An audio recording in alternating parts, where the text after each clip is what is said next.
بسم اللہ الرحمن الرحیم۔ امیر المومنین عمر فاروق رضی اللہ کی عدالت عالیہ میں ایک مقدمہ پیش ہوا۔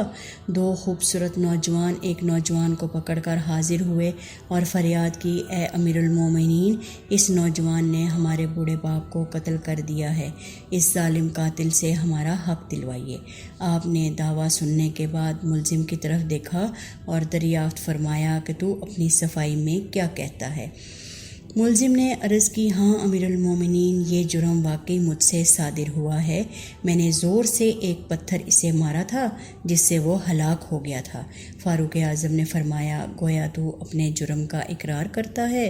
ملزم، ہاں امیر المومنین، یہ جرم واقعی مجھ سے صادر ہوا ہے۔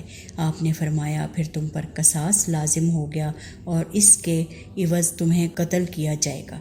ملزم نے جواب دیا، آقا، مجھے آپ کے حکم اور شریعت مطہرہ کے فتوے سے بالکل بھی انکار نہیں، البتہ میں ایک گزارش کرنا چاہتا ہوں۔ ارشاد ہوا، بیان کرو۔ عرض کی کہ 3 دن کی مہلت چاہتا ہوں، 3 دن بعد حاضر خدمت ہو جاؤں گا۔ عظیم قائد نے کچھ دیر سر جھکا کر سوچا، غور کے بعد سر اوپر اٹھایا اور فرمایا، اچھا، کون ضامن ہوگا تمہارا کہ تم واقعی وعدہ کو ایفا کرنے کے لیے تیسرے دن عدالت عالیہ میں حاضر ہو کر خون کا بدلہ خون سے دو گے؟ عمر فاروق کے اس ارشاد پر اس نوجوان رانا نے پر امید نظروں سے حاضرین مجلس کی جائزہ لیا اور جائزہ لینے کے بعد حضرت ابو ذر غفار کے پر نور چہرے پر نگاہیں گاڑتے ہوئے ارشاد کر کے کہا، یہ میری ضمانت دیں گے۔ خلیفۃ الرسول نے ان سے دریافت فرمایا تو انہوں نے کہا، بے شک میں ضمانت دیتا ہوں کہ نوجوان 3 دن بعد تکمیل قصاص کے لیے عدالت میں حاضر ہو جائے گا۔ اس ضمانت کے بعد ملزم کو چھوڑ دیا گیا۔ 2 دن گزر گئے اور تیسرا دن بھی آ گیا۔ جلیل القدر صحابہ مشیران خلافت دربار میں جمع ہوئے۔ دونوں مدعی بھی آ گئے، لیکن حضرت ابو ذر بخاری بھی آ گئے اور ملزم کا بے قراری سے انتظار ہونے لگا۔ جوں جوں وقت گزرتا جا رہا تھا، صحابہ کرام کا اضطراب بڑھتا جا رہا تھا، کیونکہ ملزم ابھی تک کہیں بھی نظر نہیں آ رہا تھا اور ابھی تک نہیں پہنچا تھا اور وقت بھی قریب آ رہا تھا، اور صحابہ کو ابو ذر کی نسبت پریشانی ہونے لگی۔ 1-2 مرتبہ مدعیوں نے بھی دریافت کیا، مگر انہوں نے ہر مرتبہ یہی جواب دیا، اگر 3 یوم گزر گئے اور ملزم نہ آیا تو میں اپنی ضمانت پوری کروں گا، پریشانی کی کوئی بات نہیں ہے۔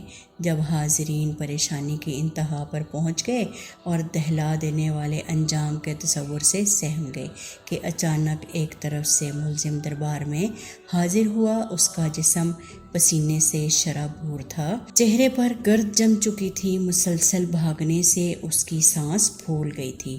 اس نے آتے ہی سلام کیا اور عرض کی کہ اے امیر المومنین، اللہ تعالیٰ کا جو حکم ہے بجا لائیے۔ آپ رضی اللہ نے فرمایا کہ اے نوجوان، اگر تو لوٹ کے نہ بھی آتا تو ہم تیرا کیا بگاڑ لیتے؟ یہاں کوئی نہ تیرا گھر جانتا ہے اور نہ ہی کسی کو تیرا ٹھکانہ پتہ ہے۔ اس آدمی نے جواب دیا، امیر المومنین، اللہ کی قسم، بات آپ کی نہیں، اس ذات کی ہے جو سب ظاہر و پوشیدہ کے بارے میں جانتا ہے۔ حضرت عمر نے پھر دریافت فرمایا، اچھا، تم 3 دن کے لیے کہاں گئے تھے؟ کون سا ایسا ضروری کام درپیش تھا جس کے لیے تمہارا جانا اس قدر ضروری ہو گیا؟ وہ نوجوان کہنے لگا کہ میں ایک امانت والے کے سپرد کرنے گیا تھا، جس کا واقعہ یوں ہے کہ میرا ایک چھوٹا بھائی ہے، والد فوت ہو گیا۔ موت سے پہلے اس نے میرے پاس میرے چھوٹے بھائی کے لیے کچھ سونا رکھا تھا اور وصیت کی تھی کہ جب وہ جوان ہو جائے تو اس کے سپرد کر دینا۔ میں وہ سونا ایک جگہ رکھ کے آیا تھا جس کا صرف مجھے ہی علم تھا، اس لیے میں وہ سونا اس کے سپرد کرنے گیا تھا۔ الحمدللہ میں نے امانت اس کے سپرد کر دی ہے جس کی وہ تھی۔ امیر المومنین ابو ذر غفاری عنہ سے پوچھا کہ آپ نے اس کی ضمانت کیوں دی تھی؟ کیا یہ آپ کا واقف تھا؟ انہوں نے کہا کہ میرا اس سے کوئی تعلق نہ تھا، صرف یہ بات تھی کہ جب اس نے پر امید نگاہوں سے میری طرف دیکھا تو مجھے خیال آیا، اگر بھرے مجمع میں بھی میں اس کی ضمانت نہ دوں تو کل قیامت کے دن اللہ رب العزت کے سامنے شرمندہ ہونا پڑے گا کہ اتنے آدمیوں میں سے کوئی بھی اس کا ضامن نہ بن سکا، اس لیے میں نے اس کی ضمانت دی، حالانکہ میں اسے بالکل بھی نہیں جانتا، نہ مجھے یہ معلوم ہے کہ یہ کہاں رہتا ہے، بس اس کی ظاہری شرافت نے مجھے یقین دلا دیا تھا کہ یہ شخص وعدے کا پکا ہے، اور میں نے ضمانت دے دی۔ یہ بات سن کر حاضرین محفل اشک آلود ہو گئے۔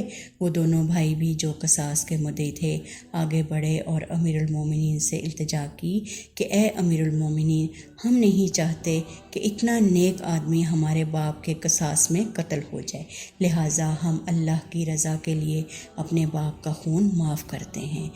یقین جانیے صدیوں بعد بھی اکثر سوچا جائے تو آج اس کی مثال نہیں ملتی۔ کسی صورتحال میں کوئی قاتل بھی ہوگا جو فوراً اعتراف جرم کر لے گا، کوئی حضرت ابو ذر غفاری جیسا بھی ہوگا جو ایک اجنبی مسلمان کا مان رکھ لے گا، کوئی قاتل ہوگا جو حسب وعدہ خود چل کر مقتل میں پہنچ جائے، اور کوئی ایسے مدعی بھی ہوں گے جو باپ کا خون معاف کر دیں گے اور خون بہا لینے سے بھی انکار کر دیں گے۔